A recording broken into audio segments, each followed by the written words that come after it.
Friends, as educational platform के इस YouTube channel में आपका बहुत बहुत स्वागत। आज हम लोग एसटीईटी बिहार एसटीईटी पर आधारित कुछ महत्वपूर्ण टॉपिक पर चर्चा करने जा रहे हैं। जैसा कि आप सभी जानते हैं कि बिहार एसटीईटी की जो फॉर्म निकली हुई थी उसकी तैयारी में सभी अभ्यर्थी जिन्होंने फॉर्म फिलअप किया था वे सभी लग गए हुए।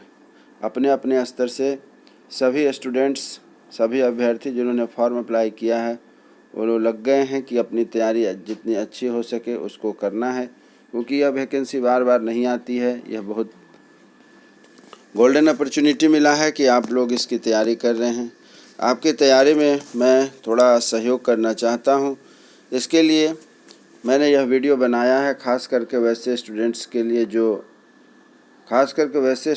लिए जो हमारे वीडियो का हमारे चैनल पर इंतज़ार कर रहे थे, और मेरा प्रयास है कि जहां तक हो सके आपका इससे सहयोग हो सके तो हमारा यह वीडियो बनाना काफ़ी सार्थक होगा। वीडियो को आखिरी तक देखें। यदि आपको लगता है कि यह वीडियो यूज़फुल होने वाली है तो वैसे परिस्थिति में आप हमारे साथ बने रहें, जिससे कि और आगे आने वाले वीडियो का भी आप लाभ ले सकेंगे। चलिए मित्रों, फ्रेंड्स, अभ्यर्थियों, आगे बढ़ते हैं। आज का हमारा टॉपिक है एसटीईटी लेखा, जिसका कोर्स कोड है आपका जो 210 अर्थात 210 है। आज हम लोग पहले टॉपिक पर चर्चा शुरू कर रहे हैं। यह टॉपिक है कि लेखांकन एक परिचय। लेखांकन किसे कहते हैं? यह आपको अकाउंटेंसी जिसे आप इंग्लिश में कहते हैं उसे लेखांकन के नाम से भी जाना जाता है। उसी पर आज हम लोग चर्चा करने जा रहे हैं। सरल शब्दों में लेखांकन का आशय वित्तीय स्वभाव के सौदों या लेन देन को क्रमबद्ध रूप में लेखाबद्ध करने, उनका वर्गीकरण करने, सारांश तैयार करने एवं उनको इस प्रकार प्रस्तुत करने से है जिससे कि उनका विश्लेषण अर्थात एनालिसिस एवं निर्वाचन अर्थात इंटरप्रिटेशन हो सके। अब देखिए अभ्यर्थियों, यहाँ पर जो आपका प्रश्न बन रहा है वह प्रश्न इस प्रकार से बनता है कि आपको ऑप्शन दिए जाएंगे। जैसा कि आप जानते हैं कि ऑप्शन हमेशा दिए जाते हैं और उसी में से आपको सही उत्तर चुनना होता है। तो आपसे पूछा जाएगा, प्रश्न रहेगा या रह सकता है कि लेखांकन का आशय क्या है, अर्थात लेखांकन किसे कहते हैं।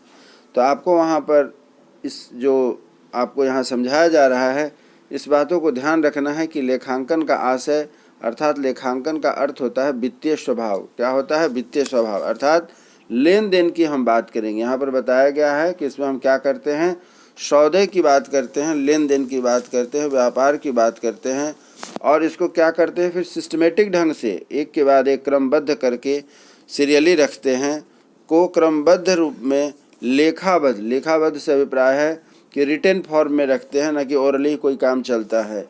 इसमें रिटन फॉर्म में रखा जाता है, फिर उसको क्लासिफाई किया जाता है अर्थात इसको वर्गीकृत जैसे कि बहुत सारे पेपर बनते हैं, बहुत सारे उसमें पार्ट्स होते हैं, तो उसमें कौन कौन से किस पार्ट में कौन सा इसमें कंटेंट को रखना है, कौन से फाइल को रखना है, उसके हिसाब से इसका वर्गीकरण किया जाता है।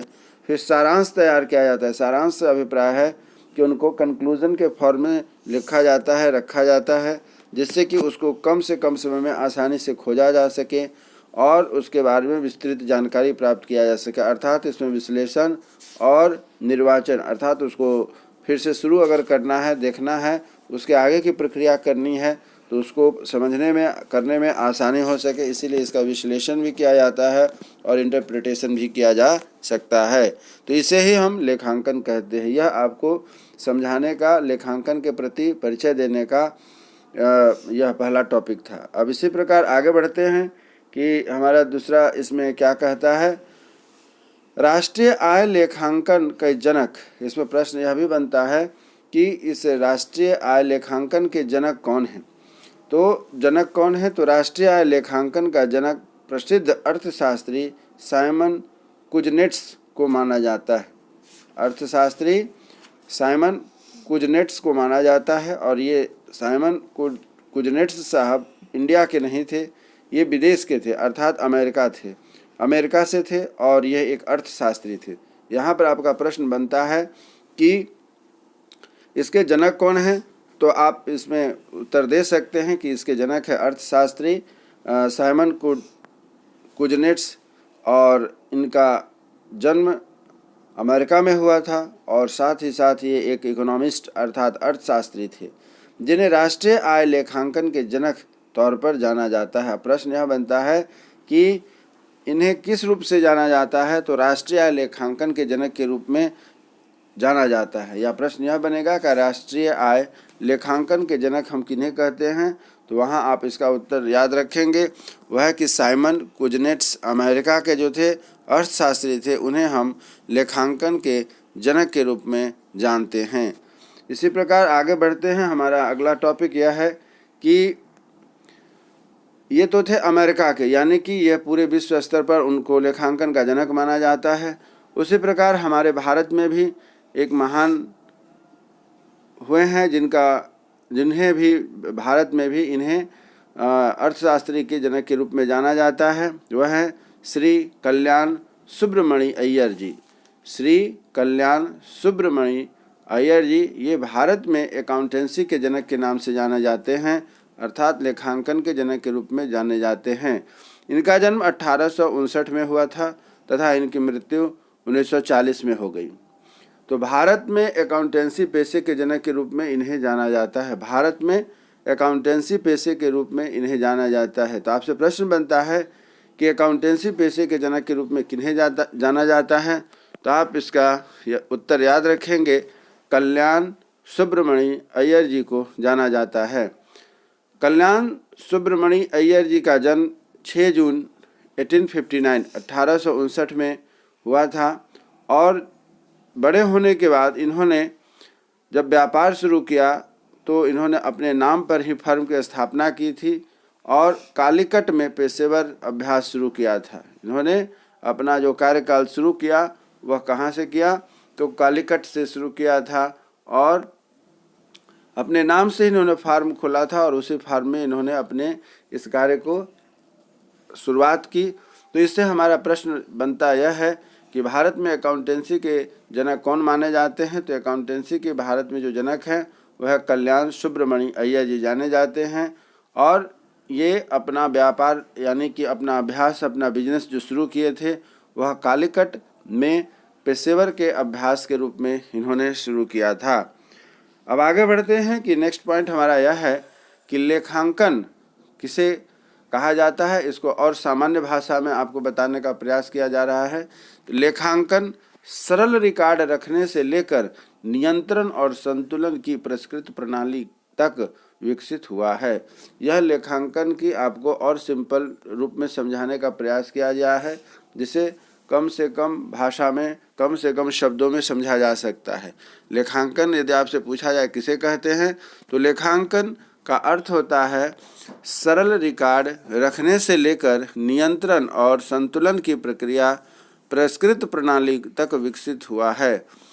अब बात आती है, यहाँ पर अगला पॉइंट है हमारे पास, वह यह है कि लेखांकन पर सबसे पहले एक पुस्तक लिखी गई थी 1494 में। ध्यान रखेंगे, आपसे प्रश्न बनेगा कि इसके ऊपर पहली पुस्तक कब लिखी गई थी, तो 1494 में सबसे पहले अकाउंटेंसी पर बुक लिखी गई थी। फिर इसी प्रकार आगे बढ़ते हैं कि लेखांकन को दूसरे अर्थों में भी समझा जा सकता है। वह कैसे है, तो लेखांकन किसी खास उद्देश्य को हासिल करने के लिए घटित घटनाओं को अंकों में लिखे जाने के क्रिया को लेखांकन कहा जाता है। अब बात यहाँ जो बताने का प्रयास यह हो रहा है कि आप किसी भी तरीके के हिसाब को लिखना शुरू नहीं कर देते हैं, किसी भी हिसाब को रिकॉर्ड रखना नहीं शुरू कर देते हैं, किसी भी तरह के हिसाब पर अकाउंटेंसी बनाना शुरू नहीं कर देते हैं। जब आपको अकाउंटेंसी बनानी होती है, लेखांकन करनी होती है, तो उसका क्या होता है, कुछ खास उद्देश्य होता है। किसी भी काम को करने का उद्देश्य होता है, उसी प्रकार किसी भी रिकॉर्ड को, अकाउंटेंसी को, लेखांकन को रखने का विशेष उद्देश्य होता है। तो उद्देश्य क्या होता है, खास उद्देश्य को हासिल करने के लिए घटित घटनाओं को अंकों में लिखे जाते हैं। अर्थात जब मुझे लगता है कि हम जहाँ काम कर रहे हैं या जो काम कर रहे हैं उसकी पूरी लेखांकन रखनी है, उसकी अकाउंटेंसी रखनी है, तो वहाँ पर क्या करते हैं, उसे हम कलमबद्ध करने का प्रयास करते हैं। तो घटित घटनाओं को अंकों में लिखे जाने के प्रक्रिया को लेखांकन कहा जाता है। अब बात आती है कि लेखांकन है क्या।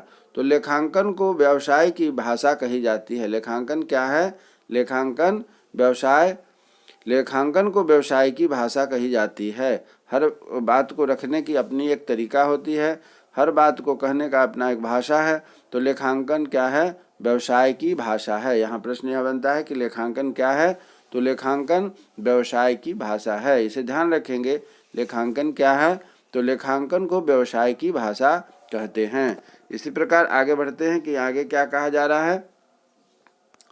फिर से है कि लेखांकन गणितीय विज्ञान की वह शाखा है। अब यहाँ एक विशेष बात ध्यान देने की है कि जैसा कि अगर आप शिक्षण से जुड़े हैं, बीएड किए हैं, तो आपको पता होगा कि कहा जाता है कि जो टीचिंग क्या है, अर्थात शिक्षण क्या है, तो शिक्षण को विज्ञान और कला दोनों, अर्थात साइंस और आर्ट दोनों कहा जाता है। इसी तरह कुछ लेखांकन को भी लेकर के बातें आप पढ़ेंगे तो पाते हैं कि कभी किन्हीं महापुरुषों के द्वारा, मनोवैज्ञानिकों के द्वारा इसे विज्ञान भी कहा जाता है, तो कहीं पर इसे कला भी कहा जाता है। तो लेखांकन क्या है? तो लेखांकन अर्थात लेखा शास्त्र गणितीय विज्ञान की वह शाखा है जो व्यवसाय में सफलता और विफलता के कारणों का पता लगाने में उपयोगी है।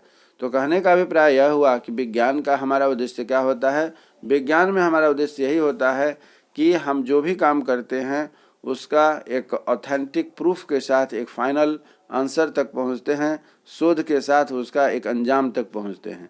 तो यहाँ लेखा शास्त्र में भी क्या होता है कि गणितीय विज्ञान है, अर्थात अकाउंटेंसी मैथमेटिक्स पर आधारित साइंस है, कि वह एक शाखा है जो व्यवसाय में सफलता, इससे क्या होता है, व्यवसाय में हमारी सफलता को यह दर्शाता है और विफलता को भी दर्शाता है कि अर्थात हमने व्यवसाय में कैसे खर्च किया, कैसे इसका कार्यक्रम निर्धारित किया और क्या हुआ जिसके वजह से इसमें क्या होता है कि हमारा नुकसान हुआ। तो यहाँ कहा जा रहा है कि लेखा शास्त्र गणितीय विज्ञान की वह शाखा है जो व्यवसाय में सफलता और विफलता के कारणों का पता लगाने में बहुत ही उपयोगी कारगर होता है। अब आपसे पूछा जाएगा, प्रश्न यहाँ बनेगा कि लेखा शास्त्र जो है वह क्या है। तो आपको ध्यान रखना होगा कि यह गणितीय विज्ञान की वह शाखा है जिसमें क्या करते हैं, व्यवसाय की सफलता और विफलता के कारणों का पता लगाते हैं। यहाँ पर आपका प्रश्न बनता है कि व्यवसाय की सफलता और विफलता के कारणों का पता हमें कैसे लगता है। तो लेखा शास्त्र के अध्ययन से हमें व्यवसाय में सफलता और विफलता का पता चलता है। इसमें हम पूरे रिकॉर्ड को रखते हैं। यदि रिकॉर्ड नहीं रखेंगे तो हमें पता नहीं चलेगा कि हमने यह कैसे शुरुआत की और कैसे यह हमारा व्यापार बढ़ रहा है या घट रहा है या क्या हो रहा है। इसको सही ढंग से जानकारी रखने के लिए लेखा शास्त्र के अंदर हम लोग इसके बारे में अध्ययन करते हैं। इसी प्रकार आगे बढ़ते हैं कि और क्या है इसके बारे में। कहा गया है कि लेखा शास्त्र के सिद्धांत व्यावसायिक इकाइयों पर व्यवहारिक कला के 3 प्रभावों में लागू होते हैं। अर्थात यह जो हमारा लेखा शास्त्र है इसका कहाँ कहाँ प्रयोग होता है। तो यहाँ 3 प्रभाग बने हुए, इसको ध्यान दीजिएगा। 3 प्रभाग हैं। एक का नाम है लेखांकन, दूसरे का नाम है बही खाता और तीसरे का नाम है लेखा परीक्षण। लेखांकन है, दूसरा है जिसे अकाउंटेंसी के नाम से भी जाना जाता है। बही खाता जिसे बुक कीपिंग कहते हैं, जैसे नाम से ही स्पष्ट है कि बही खाता अर्थात बुक कीपिंग, जो हमारे पास रिकॉर्ड रखने की व्यवस्था होती है उसे बुक कीपिंग कहते हैं। और बाद लेखा परीक्षण अर्थात 1 साल के अंदर जो भी हमने लेन देन किया, जो हमने अपना जो पैसे का लेन देन किया उस पर आधारित जो रिकॉर्ड रखते हैं उसे हम लेखा परीक्षण कहा जाता है। इसी प्रकार आगे बढ़ते हैं कि हमारे पास जो नेक्स्ट टॉपिक है वह है कि लेखा शास्त्र के व्यवहारिक रूप को हम लेखांकन कहते हैं। यहाँ पर और छोटा हमने प्रयास किया है। इस प्रकार आप देखते हैं कि लेखांकन के बारे में यदि आपसे प्रश्न किया जाता है या समझने की बात आती है तो मैंने 3 तरीके से आपको समझाने का प्रयास किया है। 3 परिभाषा या यूँ कहें कि सरल शब्दों में समझाने का प्रयास किया गया है कि लेखा शास्त्र क्या है, तो लेखा शास्त्र के व्यवहारिक रूप को ही लेखांकन कहा जाता है। लेखा शास्त्र के व्यवहारिक रूप को क्या कहते हैं, तो लेखा शास्त्र के व्यवहारिक रूप को हम लेखांकन कहते हैं। उसके बाद एक और प्रश्न यहाँ बनता है जो आपके लिए बहुत ही महत्वपूर्ण है कि कभी कभी इसमें फुल फॉर्म पूछा जाता है। वह एक शब्द है, यहाँ एक आपके पास एब्रिविएशन है जिसकी पूरी व्याख्या है, और यह कभी कभी कई बार ऐसा हुआ है कि पूछा भी गया है कि इसका शॉर्ट फॉर्म जो मैं आपको दे रहा हूँ इसका फुल फॉर्म क्या होता है। AICPA अर्थात American institute of certified public accountants कहा जाता है। American institute of certificate public accountants कहा जाता है। इसका आप जो है कि फुल फॉर्म याद रखेंगे, इस तरीके से आपको पूछा जाता है। उसके बाद है लेखांकन की परिभाषा। कुछ महापुरुषों ने, कुछ संस्थानों ने इसके अपने अपने परिभाषा दी है, उसे भी आपको ध्यान में रखने की आवश्यकता है। उस पर हम लोग चर्चा करने जा रहे हैं कि क्या कह रहा है यहाँ पर। लेखांकन, जैसा कि ऊपर मैंने कहा था कि लेखांकन को गणित विज्ञान कहा जाता है, उसी तरीके से यहाँ पर है कि लेखांकन क्या है, तो लेखांकन के बारे में है कि लेखांकन एक कला है, विज्ञान नहीं। ये किसने कहा है, AICPA ने कहा है। यह एक संस्था है जो कि इसके बारे में अपना विचार देती है कि लेखांकन, परिभाषा दी है कि लेखांकन एक कला है न कि विज्ञान है। तो इस कला का उपयोग वित्तीय प्रकृति के मुद्रा में मापनीय व्यवहारों और घटनाओं के अभिलेखन, वर्गीकरण, संक्षेपण और निर्वाचन के लिए किया जाता है, जिसको विज्ञान नहीं कहते हैं। यह एक कला है। AICPA के द्वारा दिए गए परिभाषा के अनुसार एक लेखांकन एक कला है, विज्ञान नहीं है। लेकिन यह कला कैसे है उस पर यहाँ पर व्याख्या हो रही है कि इस कला का उपयोग, किस कला का उपयोग, लेखांकन की कला का उपयोग वित्तीय प्रकृति के मुद्रा में मापनीय व्यवहारों और घटनाओं के अभिलेखन, वर्गीकरण, संक्षेपण और निर्वाचन के प्रयोग किए जाते हैं। अब यहाँ बात आती है कि यहाँ पर वित्तीय प्रकृति के मुद्रा में मापनीय व्यवहार और घटनाओं के बाद अभिलेखन अर्थात उसका रिकॉर्ड रखते हैं, क्लासिफिकेशन करते हैं, एनालिसिस करते हैं और इसका इम्प्लीमेंटेशन करते हैं, इंटरप्रिटेशन करते हैं। इसे ही हम लेखा के कला के रूप में जानते हैं। यह परिभाषा AICPA, जिसका कि ऊपर मैंने अभी अभी आपको व्याख्या बताई है कि AICPA का मतलब क्या होता है। यह एक अमेरिका की संस्थान है जिसके द्वारा यह परिभाषा निर्गत की गई है।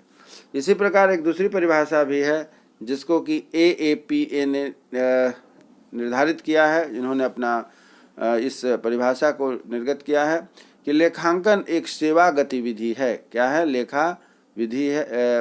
लेखांकन एक सेवा गतिविधि है। लेखांकन अर्थात अकाउंटेंसी क्या है, यह एक सेवा गतिविधि है। इसका क्या काम होता है, इसका कार्य मात्रात्मक जानकारी प्रदान करना है। अर्थात यह हमें क्या है कि इन्फॉर्मेशन देता है, सूचना देता है, जानकारी प्रदान करता है। किस बारे में देता है कि मुख्य रूप से वित्तीय प्रकृति अर्थात जो हमारे संस्थान में पैसे का लेन देन होता है, वित्तीय प्रकृति की आर्थिक संस्थाओं के बारे में, जो आर्थिक निर्णय लेने में अर्थात पैसे के लेन देन में जो हम डिसीजन लेते हैं और जिनके द्वारा यह डिसीजन लिया जाता है, इम्प्लीमेंटेशन किया जाता है, उपयोगी है। कार्रवाई के वैकल्पिक पाठ्यक्रम के बीच तर्क संगत विकल्प बनाने में, अर्थात आय व्यय और जो बाद बाकी इसमें पैसे का कहाँ कैसे इन्वेस्ट करना है, कैसे इसका रिटर्निंग आएगा, कैसे हमारा बिजनेस ग्रो करेगा, बढ़ेगा, ये सभी तर्क संगत विकल्प हमारे पास प्रस्तुत करता है। तो ये जो आपको परिभाषा दी जा रही है, इससे भी प्रश्न बनते हैं। तो कृपया ये दिए गए परिभाषा को खास करके यहाँ जो अंडरलाइन किए गए शब्द हैं या अंडरलाइन किए गए जो वाक्य हैं उन्हें ध्यान देंगे तो आपका क्या है कि यह बहुत ही अच्छे स्पष्ट ढंग से क्लियर होगा कि कौन सा क्या कहा जा रहा है।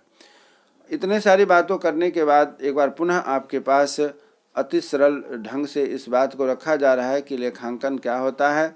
तो लेखांकन का मतलब होता है, लेखांकन यदि आपसे पूछा जाए किसे कहते हैं, तो लेखांकन का मतलब है वित्तीय लेन देन को सूचीबद्ध रूप में जवाबदेह बनाना, अर्थात पूरे बिजनेस का वह एक प्रकार से कुंडली है कि कैसे वह बिजनेस आपने धीरे धीरे ग्रो किया और आगे कैसे बढ़ते जा रहे हैं, यह फायदे का बिजनेस है कि नुकसान का बिजनेस है, जवाबदेह बनाना, उनका वर्गीकरण करना, क्लासिफिकेशन सारांश में तैयार करना और इसी प्रकार प्रस्तुत करने से है, जिससे उनका विश्लेषण और चयन हो सकता है और होता है।